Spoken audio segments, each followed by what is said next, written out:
tema menores sigue estando en el tapete. ¿Qué hacer con ellos? ¿Hay que bajar o no la edad de imputabilidad? Nos acompaña el fiscal de instrucción de la ciudad de La Plata, el doctor Marcelo Romero. Muy buenas noches, doctor. ¿Cómo le va? Buenas noches, gracias por la invitación. Bien. Bueno, ¿qué hay que hacer con los menores? Bueno, es la pregunta del millón. No alcanza con las soluciones espasmódicas que se proponen, ¿no? Evidentemente hay que discutir. Y entre esa discusión está la edad de imputabilidad. Yo creo que ya a esta altura de la evolución humana, hablar de una edad de imputabilidad es algo vetusto, es algo realmente arcaico. Hoy día, con el avance de la ciencia médica, de la psicología, de la psiquiatría, hasta de la neurología, tenemos que hablar de maduración. Es decir, si un joven de 13, 14, 15 años o 16 o casi 16 puede o no comprender la criminalidad del acto de acuerdo a su evolución madurativa. Porque poner un tope de edad va a ser arbitrario, sean los 16, sean los 15, sean los 14. Vamos a estar en el mismo problema. Ahora, si hay un dictamen médico, interdisciplinario, psiquiátrico, psicológico, ambiental, y se establece que esa persona, jovencita, puede o no puede comprender la criminalidad, creo que por ahí estaría la solución. Eso por un lado. Claro. No creo que sea una cuestión de edad, sino una cuestión de maduración. Ahora, ¿qué vamos a hacer eventualmente con los menores delincuentes? ¿Vamos a tenerlos como hasta ahora, en lugares donde no está previsto o en lugares que están prohibidos por las convenciones internacionales? ¿Qué régimen le vamos a dar? ¿Qué tratamiento? ¿Qué educación? ¿Cómo vamos a reinsertarlos? Son todas preguntas que no tienen respuesta. Es más, ni siquiera son preguntas. Se habla de bajar o no la edad de imputabilidad como si fuera una solución mágica. Sí, ¿no? Porque hablar de los institutos o esos distintos centros que hay para los menores que delinquen puntualmente no es la solución, porque tampoco están en buenas condiciones. No, y de ninguna manera podemos convertir al régimen penal juvenil en un posgrado del delito, para que después sean clientes del régimen de mayores. Claro. Si cumplen 18 y pasan a las cárceles. Creo que nos debemos una profunda discusión sobre el sistema penal juvenil. Algo hay que hacer. No tiene que seguir todo como está, porque no está bien, está mal. No estamos dando una respuesta adecuada a la comunidad que nos sostiene. La comunidad está esperando soluciones, o por lo menos intento de solución. Sí. ¿Qué veo de positivo en todo esto? Más allá de que es una maniobra electoral, que todos nos damos cuenta, no hay que ser un experto en esto, es que se ha aceptado que existe el problema. Hemos reconocido un problema, cosa que se venía negando hasta hace muy pocos días. Es decir, no existe. Era una sensación. Una sensación o un invento de ustedes. Bueno, hoy decimos esto existe, esto está. Sí. Y creo que es el primer paso para encarar una posible solución de un problema. Imaginemos un médico o un científico que diga el cáncer no existe, el SIDA no existe. Es un invento de los farmacéuticos. No es un disparate semejante. Eso estábamos haciendo con la criminalidad, con la inseguridad, con la inflación y con tantos otros problemas que aquejan en la Argentina. Decir que existe es un comienzo, es poco, es nada para la gente que espera soluciones, pero es algo. Doctor, de cualquier manera, por supuesto que la inseguridad está sujeta también a qué políticas sociales se aplican, pero bueno, el tema es que la gente quiere respuestas ya, entonces es imposible pensar en vamos a hacer esto, hablo desde el punto de vista netamente de candidatos políticos, vamos a hacer esto, vamos a aplicar las políticas sociales en este lugar, hay que hacer, no sé, mayores chicos dentro del sistema educativo. Pero todo esto es a futuro y los delitos están ocurriendo ahora y vienen ocurriendo desde hace años y nadie veía nada, evidentemente. Claro, lo que pasa es que en 2 meses no se puede cambiar un discurso de 10 años, donde se viene negando no solamente la inseguridad, sino tantas otras cosas, ¿no? Entonces, las soluciones van a ser espasmódicas sí o sí. La presencia de gendarmería en la ciudad, en toda la provincia, pero en la ciudad de La Plata en particular, bueno, es algo. Pero evidentemente es un golpe de efecto, es decir, tener gente vestida de verde, símil militar, no son militares, pero son parecidos en cuanto a su vestimenta, y que la gente, el honesto sí, el que no comete delitos se intimida frente a un gendarme, frente a una cámara o frente a un policía. El delincuente no. O sea, es no comprender la psicología del delincuente cuando justamente el que delinque trata permanentemente de desafiar al sistema. No se intimida frente al Código Penal, frente a las penas, frente a los fiscales, frente a los policías, frente a los gendarmes. Al contrario, o frente a las camaritas. Que es un desafío. Es un desafío más. Es como, haciendo una comparación burda, como si un delantero de fútbol se intimidara frente a un buen arquero. Al contrario, quiere vencerlo. Exacto. Y llegar de la mejor manera y festejarle un gol en la cara. Bueno, el delincuente actúa de la misma manera. Al contrario, cuando hay una cámara, se para frente a la cámara y muestra su rostro para que después a ver si me encuentran.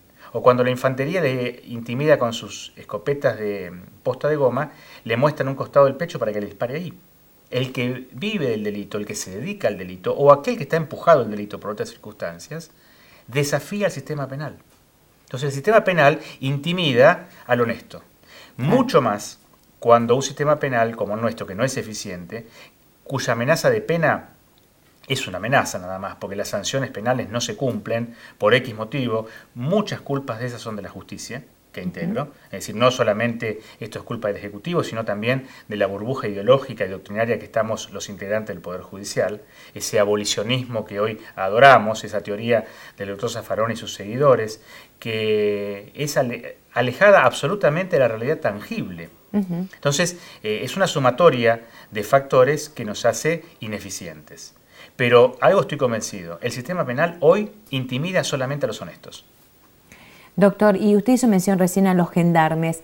¿Le agradecieron la convocatoria? Sí, estaban... ¿Le llamó la atención eso, no? Estaban muy conformes. Creo que había sido la primera vez que alguien les decía algo de la ciudad o de cómo se trabaja. Que alguien se preocupaba porque estaban acá, digamos. Estaban medios perdidos, pobres, porque son la mayoría, la totalidad, mejor dicho, del interior. Hay gente de San Juan, de Formosa, claro, que están formados para cuidar fronteras.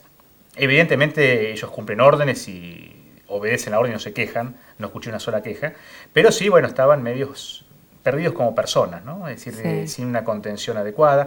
Sé que están bien en cuanto al alojamiento y la alimentación, están en los cuarteles militares de la región, y las chicas, el personal femenino, está en una cuadra separada, en una compañía femenina, así que los problemas que se vieron en televisión en otros distritos acá no suceden, pero no tenían ninguna orientación de cómo trabajar con la policía y mucho menos con el Ministerio Público. ¿Nadie les había mostrado el mapa del delito en la capital bonaerense?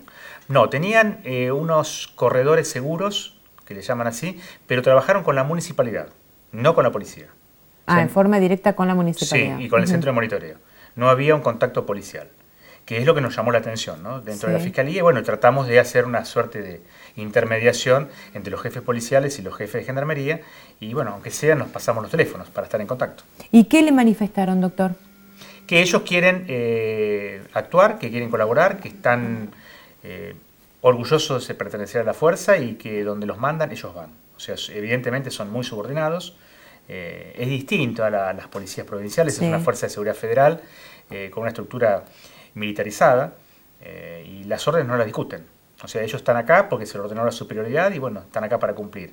Pero evidentemente necesitan, porque el cambio de escenario es muy importante. Una cosa está en la frontera, cuidando que no haya contrabando, que no haya ingresos ilegales y demás, y otra cosa es cuidar la seguridad urbana o la seguridad suburbana, porque también están en las zonas rurales del Partido de la Plata.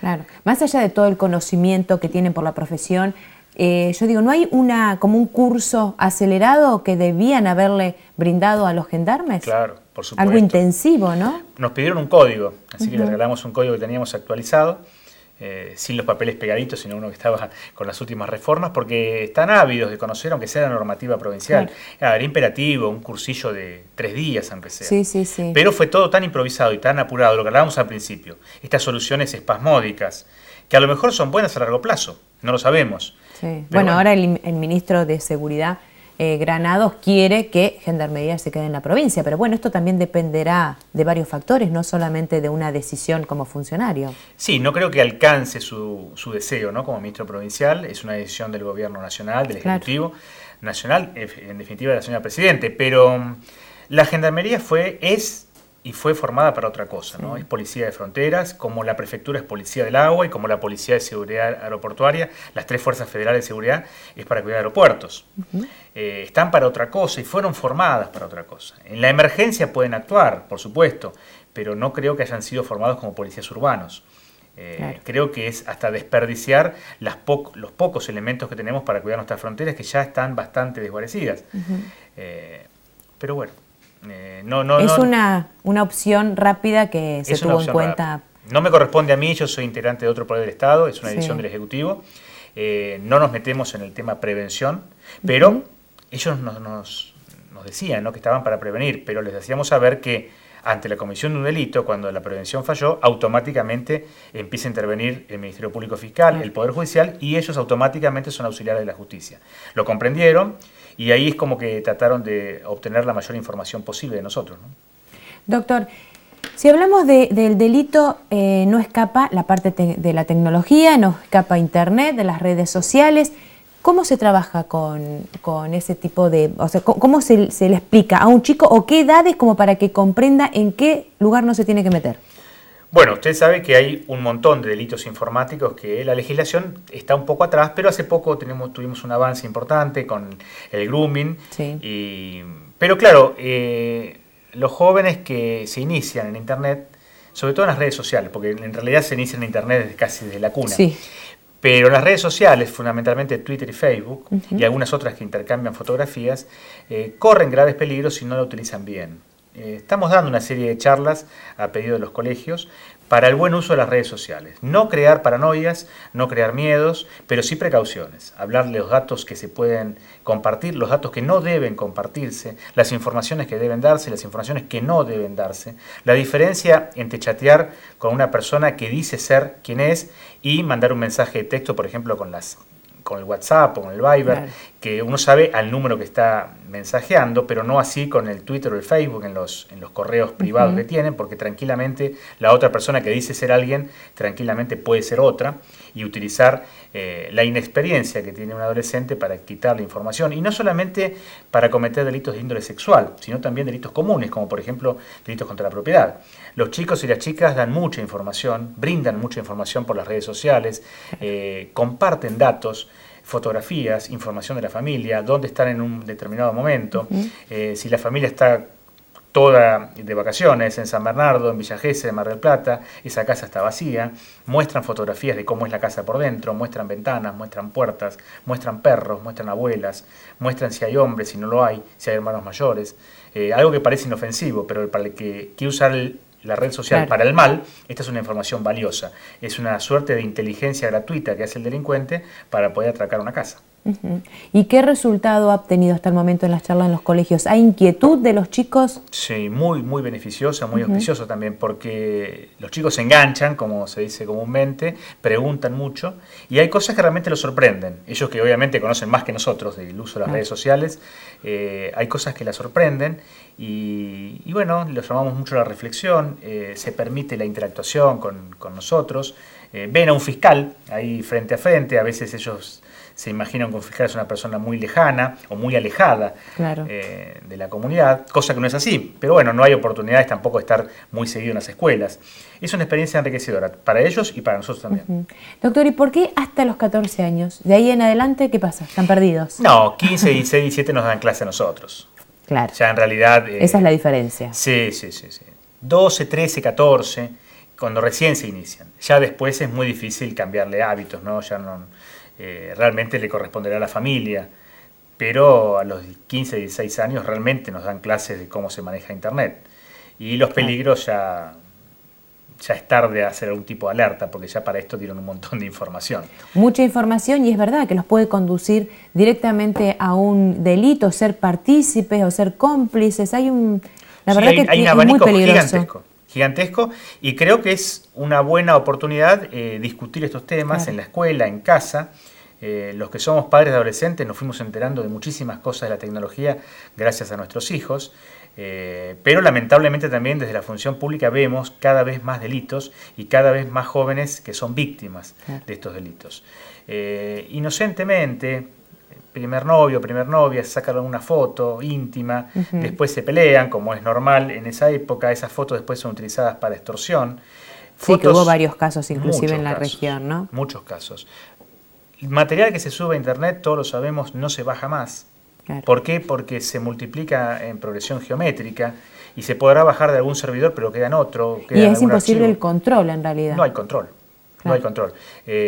Uno sube cualquier fotografía, cualquier video, cualquier imagen y lo están mirando en China en este momento. Ha cambiado. Les cambió el mundo a ustedes también como periodistas, pero nos cambió a todos nosotros. La información hoy fluye instantáneamente. Y cuando se mal usa, nos causa problemas. No, les reitero, no les causamos miedo, no les causamos pánico ni que se transformen en paranoicos. Al contrario, defendemos el uso de las redes sociales, que es una herramienta de comunicación importantísima. A veces reemplaza casi a la comunicación verbal, cara a cara, que no está bueno. Pero bueno, eso es un mal de la época que excede un poco estas charlas, ¿no? Sí. Pero sí el uso responsable, el uso razonable y algunas restricciones. Sobre todo hablamos mucho de datos públicos, aquellos que están, por ejemplo, en la guía de teléfono, en un padrón electoral. Datos privados, aquellos que deben compartirse exclusivamente con amigos o con familiares. Datos sensibles, aquellos que no deben compartirse. Y datos críticos, aquellos que nos ponen en riesgo. ¿Qué es un dato crítico? Y bueno, la clave de una alarma, la clave de una caja de seguridad, la clave de una tarjeta de crédito. Son datos críticos, no deben, bajo ningún concepto, transmitirse por Internet. Muchas gracias, doctor. Gracias a ustedes. Hacemos una pequeña pausa y ya venimos con más información.